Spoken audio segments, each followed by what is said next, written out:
Dans le cerveau, on a des cellules immunitaires qui s'appellent des microgliales.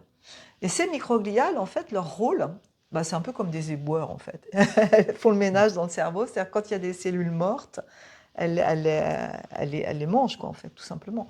Et il se trouve que quand il y a trop d'inflammation, ces cellules, elles perdent un peu la boule et elles vont manger également des cellules vivantes, des neurones vivants.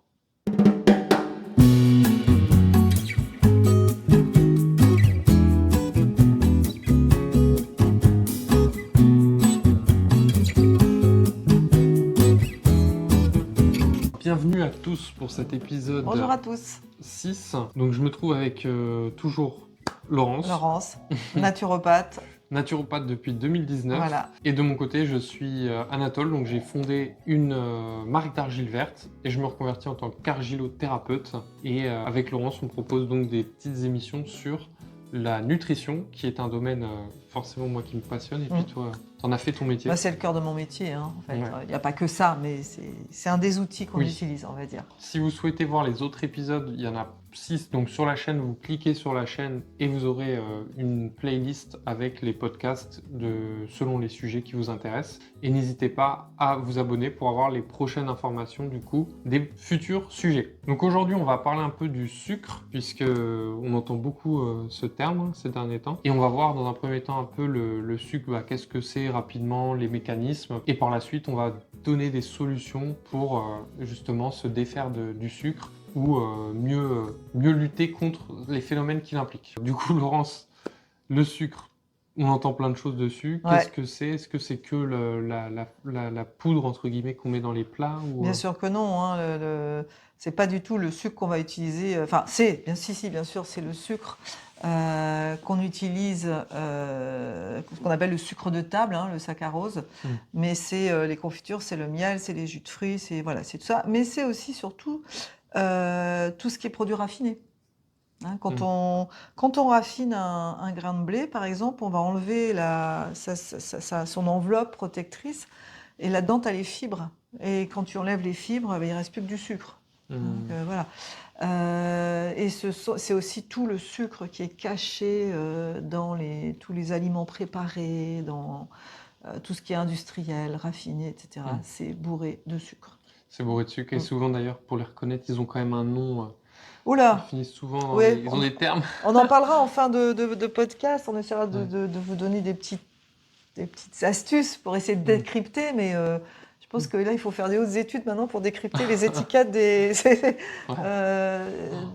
produits alimentaires. Voilà, c'est sûr. Ce qu'on peut dire aussi, c'est que la consommation de sucre, elle est exponentielle. C'est quand même assez affligeant. En 1850, on consommait à peu près 1 kg de sucre par an et par habitant. Est-ce que tu as une idée de ce que se consomme actuellement? Enfin, moi, j'ai les chiffres de 2019, ça doit être encore pire maintenant, mais bon. Ça, c'était en 1850? Ouais. Donc, moi, j'ai les chiffres de 2019. Franchement, je mettrais 70 à 100 kilos. Ah non, quand même, c'est 35 kilos, ce qui est déjà colossal. Ouais. 35 kilos de sucre par personne et par an. Ouais, ça me paraît beaucoup. C'est une moyenne. C'est une moyenne. Ce qui veut dire qu'il y en a qui sont très, très au-delà.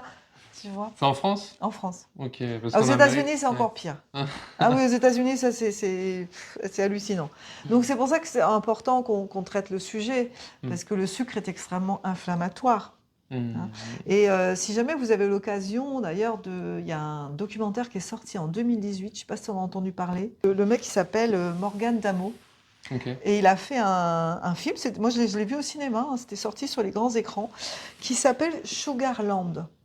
Et alors c'était un homme qui, en fait, il était en couple, ils attendaient un bébé, il a commencé à se poser pas mal de questions, mais oui, il mangeait super bien. Hein. Mais il s'est dit, qu'est-ce que va être l'avenir pour mon enfant en termes au niveau alimentaire? Et il s'est prêté à une expérience. Alors c'était vraiment de lui-même. Hein. Il a été quand même, il s'est entouré de médecins, d'infirmières, voilà, de psychologues aussi. Et il s'est mis à changer complètement son alimentation, c'est-à-dire à manger de l'alimentation industrielle. En fait, tout ce qu'on trouve dans les supermarchés. Hein. Donc des aliments préparés, etc. Et là, on voit en 3 mois, je crois qu'il était proche de l'hépatite. hein, au niveau de son foie. Il avait pris, je crois, 7-8 kilos. Ses constantes commençaient à être un peu beaucoup même inquiétantes, hein. D'ailleurs, le médecin lui a dit ce serait peut-être temps d'arrêter. Donc c'est intéressant, on voit tout le process comme ça. Et on C'est voit marrant, aussi, alors non seulement physiquement, mais on voit aussi mentalement ce que ça fait sur lui. Et il devient irritable, il devient aigri, il devient triste, il a beaucoup moins d'énergie, tu vois. Et à la fin du film, tu vois le sevrage. Et là, ça fait peur. Parce qu'en fait, on est beaucoup plus addict au sucre qu'à une drogue, finalement, hein.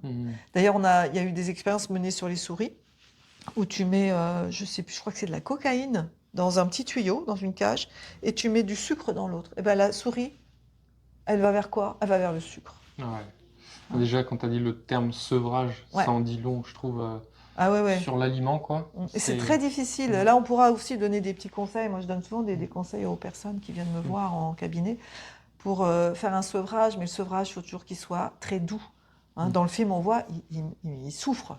Il souffre, le mec, hein. Ouais. Donc, il faut vraiment que ce soit fait en douceur. L'idée, c'est comment dire, que le cerveau il faut le leurrer, son cerveau, en fait, dans ces cas-là. Mais le cerveau est capable de s'habituer à une alimentation de plus en plus sucrée. Ça peut être aussi réversible, mais il faut le faire en douceur et accompagner. C'est important.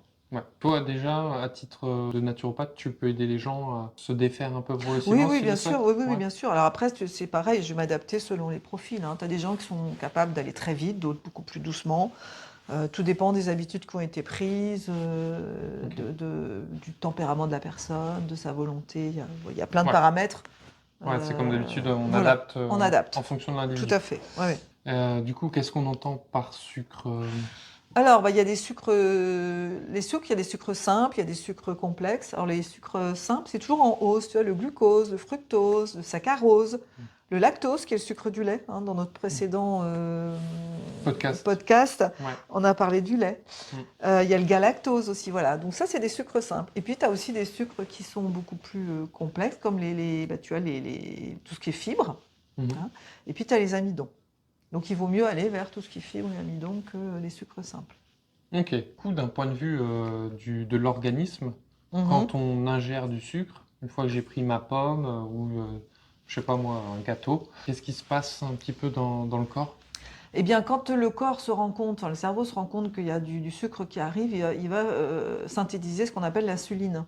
L'insuline, c'est une substance qui va permettre au sucre de rentrer au niveau de la cellule. D'accord? Donc, si tu manges normalement, le corps va sécréter la dose d'insuline qu'il faut, le sucre rentre dans la cellule, parce que c'est quand même le premier combustible du corps, hein, c'est ce qui va aider à fabriquer de l'énergie. Et puis, tout se passe bien, après ça rentre dans l'ordre, etc. Quand tu manges du sucre de façon extrêmement régulière, le corps va devoir fabriquer de plus en plus d'insuline, hein. Et du coup, l'insuline ne va pas avoir le temps de rentrer, enfin le sucre, pardon, ne va pas avoir le temps de rentrer au niveau cellulaire, et il y aura trop de sucre dans le sang. Donc après, il va falloir que le sucre soit stocké quelque part. Alors le foie va en stocker une partie, hein, le transformer sous forme de glycogène. Les muscles aussi vont en stocker. Et puis quand il y en a encore, quand il y a les garde-manger sont pleins, eh bien, ça va aller se stocker où? Dans les cellules adipeuses. Et c'est là où ça va créer de l'inflammation. Donc après, on va arriver à des phénomènes comme l'obésité, comme les maladies cardiovasculaires, comme le diabète, comme les cancers, comme les candidoses, etc., etc. C'est ça qui est dur, je trouve, à comprendre pour beaucoup, c'est que le sucre peut devenir effectivement de la graisse. Il y a plein de gens qui veulent pas le croire ou l'entendre. Pourtant, effectivement, c'est pas forcément un cadeau pour le foie, etc. Tu as tout à fait raison, parce que encore maintenant, hein, c'est marrant quand certaines certitudes sont ancrées dans les esprits. J'entends pendant mes consultations des gens qui disent « Mais oui, mais non, je prends pas de gras. » Alors, pas de gras, ça fait grossir. Ben non. Alors après, c'est vrai qu'il faut distinguer les bons des mauvais gras, ça c'est une évidence. Mais quand on prend des bons gras, au contraire, ça va participer au métabolisme des graisses. Et c'est une réalité. Ce qui fait grossir, ce sont alors les gras saturés, ok, mais aussi tout ce qui est sucre. Hein. Et comme il y en a partout, on constate une obésité croissante et des maladies liées au sucre qui sont croissantes également. C'est vrai qu'il y a des impacts du coup au niveau physique avec ce que tu as dit, Ouais. le foie, les maladies cardiovasculaires, le Mmh. diabète. Mais est-ce que sur quelque chose qui est quand même ce qu'on prône nous sur la chaîne, qu'on a fait donc un cours, si ça vous intéresse, sur la lactofermentation pour rééquilibrer le microbiote, Mmh. est-ce que le sucre à ce niveau-là, il a un impact Oui. sur le microbiote intestinal? Ouais, tout à fait, parce qu'il va appauvrir le microbiote intestinal et il va favoriser l'inflammation. Donc là, on va arriver à des phénomènes comme des dysbioses, comme des candidoses, etc. Et puis, qu'est-ce qu'il va faire aussi? Il va acidifier l'organisme. Mm. Là, on en a un petit peu parlé dans notre podcast sur le lactose, Ouais. sur les produits laitiers. C'est le sucre. Oui, au goût, tu vas me dire, bah non, c'est sucré, c'est doux. C'est vrai que c'est très doux au goût. Mm. Mais en réalité, le sucre, quand ça pénètre dans l'organisme, ça va générer un phénomène d'acidification. Mm. Et là, de nouveau, l'équilibre acido-basique va être malmené. Et donc, on arrive à des phénomènes d'inflammation, à des phénomènes comme d'ostéoporose quand ça peut aller très loin, etc. quoi. Mm. Bien sûr, le surpoids, hein, enfin, il y a plein de phénomènes qui Ouais. sont liés au sucre. Hein, c'est vaste. Après, ouais, faut pas non plus. Enfin, là, on lui donne une vision très néfaste, mais il a quand même des bonnes choses pour le cerveau, ce genre de choses. Bah, Mais on va voir quel sucre privilégier juste après. oui, c'est ça. Mm. Ouais. Et c'est toujours en petite quantité, hein, parce qu'on peut se passer de sucre, hein, en fait. Tu nous as confirmé qu'il y a des effets, donc, d'un point de vue physique, sur le foie, sur le diabète, Ouais. ce genre de choses. Tu nous as confirmé qu'il y a des effets sur le microbiote, Oui. avec l'inflammation. Ouais. Au niveau des pathologies, on va dire, mentales ou ce genre de choses, des influences psychiques, est-ce qu'il joue son rôle là-dessus? Et oui, parce qu'en fait, quand tu vas fragiliser tout ce qui est muqueuse, hein, quand il y a un phénomène d'inflammation. Donc la muqueuse intestinale, elle va devenir poreuse, mais la muqueuse aussi de notre cerveau, la muqueuse hémato-encéphalique, elle va devenir également poreuse. Et de fait, le sucre va pénétrer aussi dans le cerveau et créer de l'inflammation. Et là, on va se retrouver face à des problèmes d'irritabilité, de fatigue. Je ne sais pas si tu as déjà remarqué, quand tu fais un repas assez conséquent, tu sais, les repas du dimanche qui traînent en longueur, où tu vas manger un gros dessert, etc. Après, souvent, on est apathique, on est fatigué, on ne se sent pas bien, on est plus irritable, on n'a pas d'énergie, tu vois. Quand tu manges du sucre régulièrement, ça va entraîner ce genre de phénomène. Hein. Et l'apathie, elle va aller aussi au niveau de tout le cerveau. Et ça peut même entraîner des problèmes cognitifs, c'est-à-dire des problèmes de concentration, des problèmes de mémoire. Et là, il y a un phénomène ça s'explique scientifiquement. J'avais vu un reportage très intéressant en fait là-dessus. C'est que dans le cerveau, on a des cellules immunitaires qui s'appellent des microgliales. Et ces microgliales, en fait, leur rôle, c'est un peu comme des éboueurs, en fait. Elles font le ménage dans le cerveau. C'est-à-dire quand il y a des cellules mortes, elles les mangent, quoi, en fait, tout simplement. Et il se trouve que quand il y a trop d'inflammation, ces cellules, elles perdent un peu la boule. Et elles vont manger également des cellules vivantes, des neurones vivants. D'accord ? Ah ouais. Tu vois le dégât. Et comme les neurones, ils sont tous imbriqués, enfin tous connectés les uns aux autres. Finalement, ce sont des chaînes entières de neurones qui vont être grappillées par les microgliales. Et c'est pour ça qu'on arrive à des phénomènes comme des manques de concentration, des pertes de mémoire, voilà. Tous ces problèmes cognitifs, des difficultés d'apprentissage, voilà. C'est dingue de se dire. C'est fou, hein ?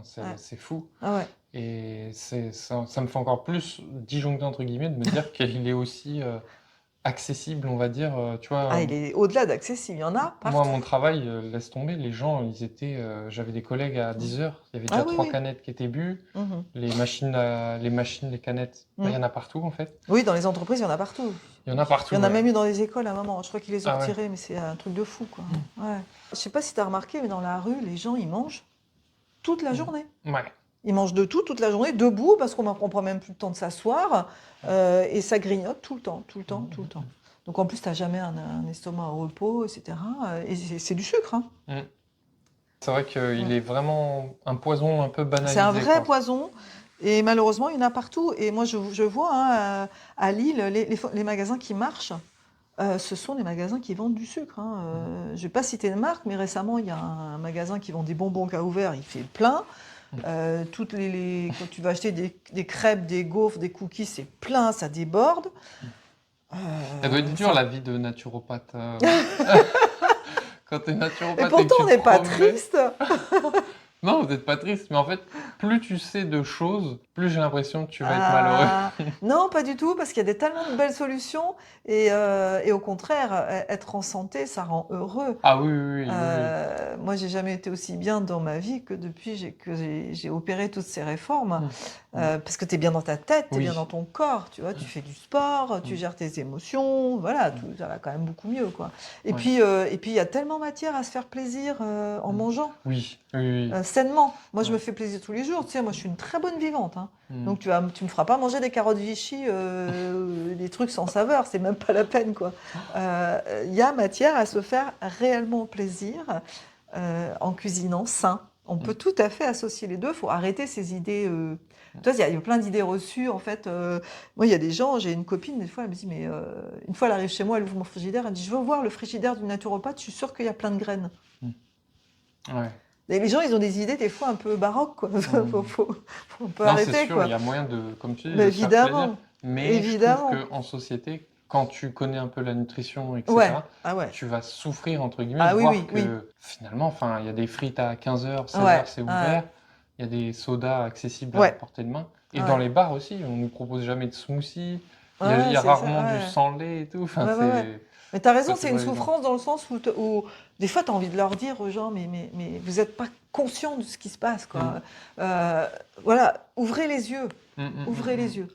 Moi, il y a un truc que je dis maintenant souvent aux gens, et alors c'est un truc qui a marché pour moi, je sais pas si ça peut marcher pour les autres, mais moi, je veux plus donner un centime à ces gens qui nous empoisonnent. Hein.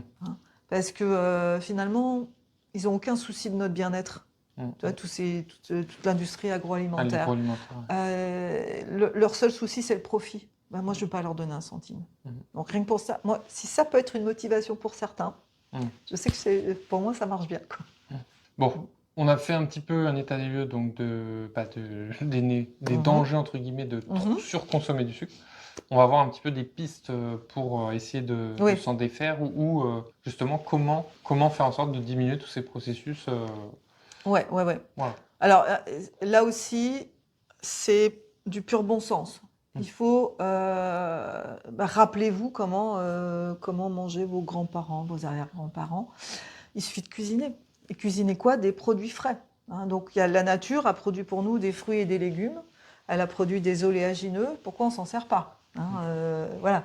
Donc on a des produits frais, il faut aller sur les marchés, il faut aller faire marcher les petits producteurs, les fermes, etc., qui ont des bons produits, qui ont des volailles qui courent des animaux qui sont en liberté, etc.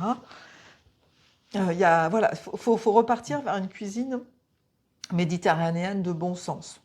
Voilà, avec des produits frais et les cuisiner soi-même. Si tu cuisines toi-même, tu sais ce que tu as dans ton assiette et tu sais que tu n'as pas rajouté de sucre. Tu vois. Alors que si tu achètes par exemple un hachis parmentier tout fait, il y aura forcément du sucre dedans, même si le sucre a priori n'a rien à faire dedans, mais il y est. Ouais. Voilà. Et je pense qu'au début, la transition toujours un peu difficile, mais les bonnes actions, entre guillemets, appellent les bonnes actions. Bien plus sûr. On va mettre des bons aliments, plus notre corps va les réclamer. Tout à fait. C'est ce que tu disais avec... Ouais. Et tu te sentiras tellement bien que tu auras juste envie de continuer. Ouais. Et après, tu as des gens qui ils se sentent bien, du coup, ah tiens, je vais me mettre au sport. Et puis, ah tiens, je vais apprendre à gérer mon stress. Et puis, en fait, tu inverses le cercle vertueux et tu inverses le cercle vicieux et tu rentres à nouveau dans un cercle vertueux. Ouais.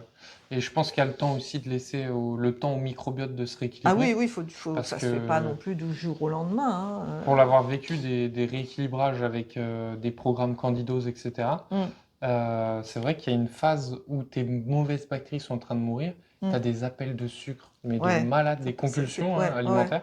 Et ça, il faut laisser un peu le temps.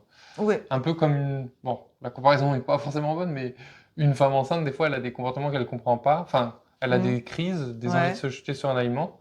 Et ben, c'est un peu pareil, c'est que c'est dans notre ventre ou Oui, il y a des choses qu'on ne contrôle pas toujours. Je sais quand le cas des candidoses, hein, c'est l'appel du sucre, en fait, c'est le candidat qui réclame sa dose de sucre, donc forcément, c'est compliqué. Et puis après, tu as tout le phénomène de détoxication qui n'est pas non plus facile à faire. C'est pour ça qu'il faut, ce genre de choses, il faut les faire accompagner. Nous, on est formés pour ça, les naturopathes, et accompagner une candidose, voilà, ça peut être long, mais ça se fait. Et on arrive à... Moi, j'ai plein de consultants qui se sont débarrassés du sucre et qui sont hyper heureux, quoi. Ok, cool. Donc, si les gens veulent faire appel à tes services, d'ailleurs, on Oui, mettra bien sûr, oui, tout les à liens fait. dans la description. Oui, tout à fait. L'importance aussi qu'on pourrait donner au sport, parce Oui, que moi, c'est pas parce que je suis formé en sport que je dis ça, mais c'est parce que du coup, on va l'utiliser, ce sucre qui est en bien excès dans le sûr, sang. tout à fait. Donc, Tout à fait. Et puis, tu vas faire diminuer l'inflammation en faisant du sport. Tu vas remonter aussi ton immunité. Et puis, au niveau de la glycémie, ça a un impact. Ça fait baisser la glycémie quand tu fais du sport. Et puis, quand tu fais du sport, tu vas diminuer ton stress, tu vas mieux gérer tes émotions. En fait, tu vois, voilà, on parle de cercle vertueux, ben voilà, on y est complètement. justement, ça, je voulais aussi y venir, les émotions peuvent aussi... Bien sûr. ouais. Ah oui, très souvent, les compulsions alimentaires, à l'origine, tu as quoi? Tu as des émotions.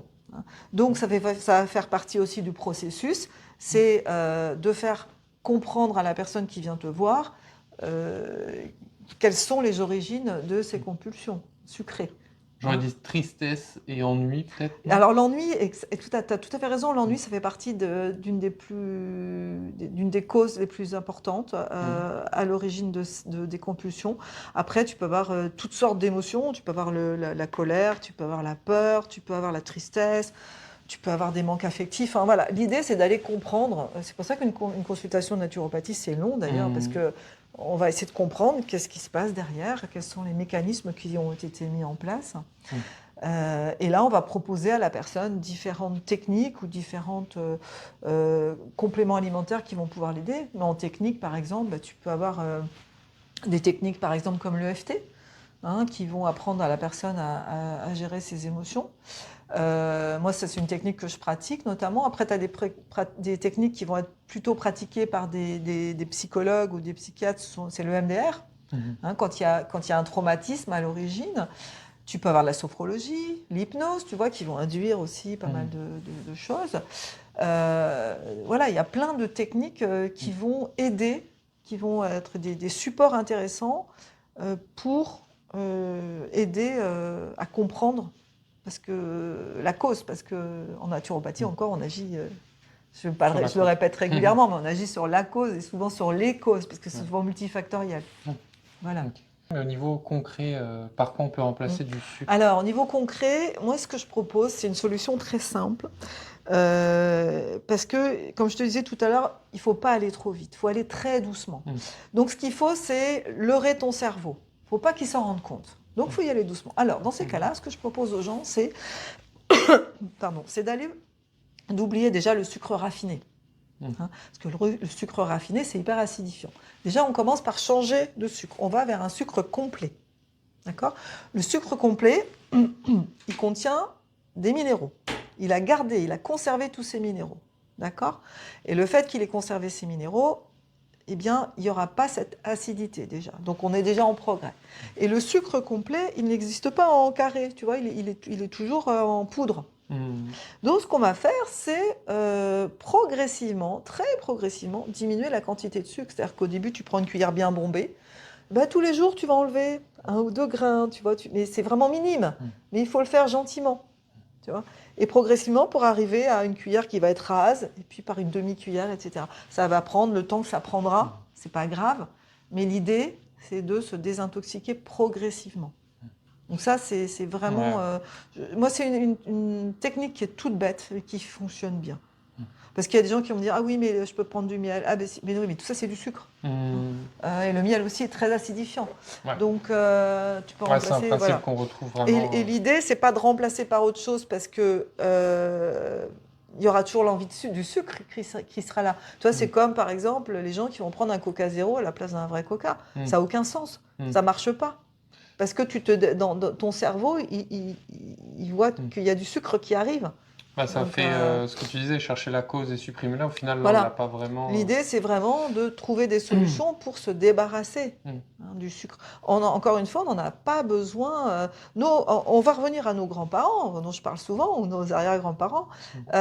Tous les jours, ils mangeaient pas de sucre au quotidien. Ils mangeaient du sucre quand ils allaient acheter un gâteau le dimanche, tu vois, ou alors le jour où il y avait une communion, un mariage, enfin, un événement familial, il y avait un gâteau. Mais voilà, le sucre était lié à un événement exceptionnel. De nos jours, le sucre, il est là toute la journée, tous Bah les ouais, jours, c'est tout le ça temps. le problème. La nuit, le Mais au jour, tout final, le j'ai temps. l'impression qu'on revient souvent au même point de problème, c'est le mode de vie en fait, Absolument. de l'être humain moderne Bien qui sûr. rend les choses complexes. Bien sûr, c'est complexe parce que pourquoi on va manger du sucre? Parce qu'on est stressé, parce que on est malmené dans notre entreprise. Voilà, c'est un tout. Et c'est là où la consultation en naturopathie, elle est hyper intéressante.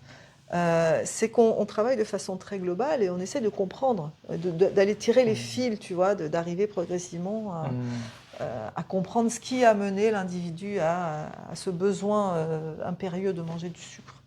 Et on peut vraiment s'en passer et on doit s'en passer. Ok. Voilà. Ça doit rester. Et moi, de temps en temps, je mange des gâteaux. Hein. Ouais, bien sûr. Pas souvent, parce que c'est vrai que j'aime moins ça, mais de temps en temps, ça me fait plaisir de m'offrir une petite douceur. Ouais, je suis d'accord avec toi. Et dans ce cas-là, tu en profites, Mm. mais ton organisme, il gère, parce qu'il y a un petit truc de temps en temps, et puis c'est tout, ça s'arrête Ouais, et là. puis c'est ce qu'on disait dans le podcast sur le lait, tout est poison, rien n'est poison. C'est ça, voilà. S'il n'y en a jamais aussi, il faut aussi un peu habituer son organisme, des fois à lui amener du gluten, Absolument. voilà, des petits trucs Voilà. pour qu'il travaille aussi. Voilà, exactement. Et puis là, il se débrouille, et puis il fait avec, et puis et c'est super. Ok, bah écoute, moi encore une fois, comme pour le lait, tu prêches entre guillemets un convaincu un peu. Hein. Pour le coup, j'ai eu cette chance, j'en reviens au mode de vie d'avoir été éduqué par des parents qui cuisinaient. Ça, Parce c'est une que chance. Ça aussi, C'est une on grande n'en parle chance. pas assez, mais c'est une grande chance. Ouais, Et ouais, pour le coup, mon père nous achetait beaucoup de gâteaux, ouais. mais j'ai pas ressenti d'addiction, quoi. Tu vois, le fait Ouais. qu'il soit là et qu'il n'y ait pas de restriction, Oui. parce que on en revient, tout est poison, rien n'est poison. Si tu interdis, je pense, à tes Oui, les enfants, interdits, c'est pas non plus une bonne chose. Hein. c'est pas une bonne chose. C'est Ouais. ça. C'est toujours une question de nuance, en fait, de nuance et de bon sens. Et aujourd'hui, bah voilà, comme toi, de manière raisonnée, Mhm. je pense que le sucre n'est pas un ennemi s'il est raisonnablement dans Ouais, l'alimentation. c'est comme tout. Voilà. Voilà. Du coup, est-ce que tu avais apparemment un petit jeu à me proposer? Oui, un petit jeu, c'est des devinettes. J'aime bien, moi, faire des devinettes pour essayer de sensibiliser un peu les personnes qui nous regardent Ouais. au fait que le sucre, il est partout, quoi. À ton avis, dans une baguette de pain, il y a Ouais. combien de sucre? Alors déjà, je tiens à préciser, j'ai pas eu les réponses à l'avance. Ah, ça, c'est bien. Comme ça, si je trouve... combien de... Dans une baguette de dans pain une baguette de lambda, pain hein, ouais. Ça fait combien? 100 grammes une baguette? Alors ça, c'est une bonne question. Bon, allez, Moi, je vais c'est dire... grand comme ça, quoi. Je vais dire, je sais pas moi, 30 grammes, ça se trouve, non. 10 Mais grammes. en équivalent en morceaux de sucre. Ah, en morceaux de Ouais, sucre. en morceaux de sucre. Ouah, j'espère pas plus de 3, 4. Oh là, bah, tu peux monter, hein. Ah ouais? Ah ouais? Oh. Purée, bah 12? Tu montes encore? Non! Ouais? Ah ouais, à ce point-là, purée. Ah ouais, 20, Ouais. 25? Ouais, exactement. Il y a l'équivalent de 20 à 25 morceaux de sucre dans une baguette de pain. Il y a des gens qui Mais mangent ils une le mettent baguette à tous quel les moment, jours. ouais? Hein, voilà. C'est dingue. Wow. Donc, il faut aller vers du pain complet, déjà, hein, et en manger raisonnablement. Voilà. Dans un pain au chocolat, tu dirais quoi? Un pain au chocolat? Ouais. C'est tout petit. Oui, c'est petit, ouais. Si dans une baguette, il y en a 25, je mettrais, allez, 7. Ah non, c'est trop là. Donc, Ah, c'est trop? il y en a 3. 3. Mais il y a beaucoup de gras saturés aussi. Donc Ah oui, mais il y en a 3, l'équivalent. Dans une cuillère à café de Nutella. Bon, voilà. Ah, Une cuillère à café, parce qu'après, tu peux faire la conversion cuillère sur à le café. pot. Ouais. Bah déjà, s'il y en a plus d'une, j'hallucinerais. Bah, il y en a 2. 2. En fait, une cuillère à café de Nutella, c'est 2 morceaux de sucre. Donc, quand tu vois les tartines que certains enfants se font, où il y a plusieurs tartines ou plein de Nutella, déjà, voilà, ils ont déjà débordé de leur quota de sucre. Dans un magnum, tiens, tu vas au cinéma, Ouais. tu fais un petit magnum, tu sais, tu manges ton petit magnum tranquille. Un magnum. 4? 7. 7. Ouais. Oh. Ouais. C'est fou, hein? J'en mange rarement, mais Ouais. c'est chaud. Ouais. Et quand tu prends, alors pareil, très souvent, les gens me disent le matin, ils prennent un jus de fruits avec plein de bonne conscience. Hein. Moi, à une époque, je faisais toujours tous les matins, j'avais mon jus de pamplemousse, pressé ou pas, d'ailleurs pressé ou en bouteille. Combien tu dirais qu'il y a de morceaux de Dans sucre? un verre? Ouais, dans un verre. Déjà pareil, s'il y a plus de 2, je trouverais ça beaucoup. Ouais. Bah, selon la taille du verre, ça peut être entre 6 et 9 morceaux. Oui. Ça fait mal, hein? Ah ouais, purée, la vache. Donc le matin, tu commences, alors que le corps n'a pas besoin de sucre, tu commences par une grande rasade de sucre.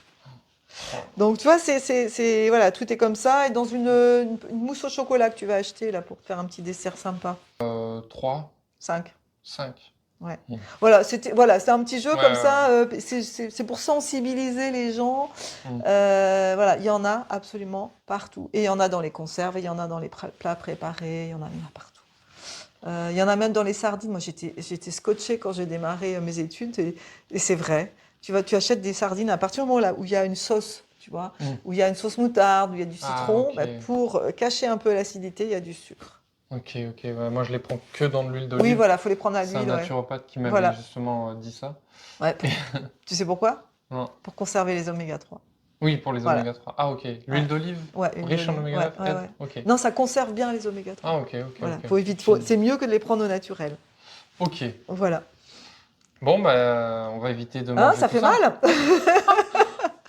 Voilà. Ouais. Ok, bon, bah écoute, moi, c'est un podcast qui m'a plu, parce qu'on a appris des choses Ouais, c'est ça. assez Ouais, ouais. surprenantes. Et du coup, j'en profite pour mettre en avant aussi notre cours sur la lactofermentation, puisque si vous souhaitez réintroduire des bonnes bactéries dans vos intestins, le mieux, ça reste les probiotiques naturels. Mhm. Et ça, dans les légumes lactofermentés, c'est une mine d'or. Donc n'hésitez pas, si vous voulez, il y aura un guide en dessous de la vidéo de 7 aliments que vous pouvez mettre régulièrement dans votre alimentation qui vont faire beaucoup de bien. Et d'ailleurs, Laurence avait fait une vidéo sur le foie de morue, il en fait partie. Et il y en aura plein d'autres. Et il y en aura plein d'autres. Il y aura bientôt une vidéo sur les graines germées. Ouais, une bombe d'énergie, ça. Une bombe d'énergie, une bombe d'Hiroshima d'énergie. Donc on vous dit à la prochaine fois pour un autre échange. Et puis merci Laurence du coup. Merci à toi, et puis à bientôt. Prenez soin de vous. À bientôt.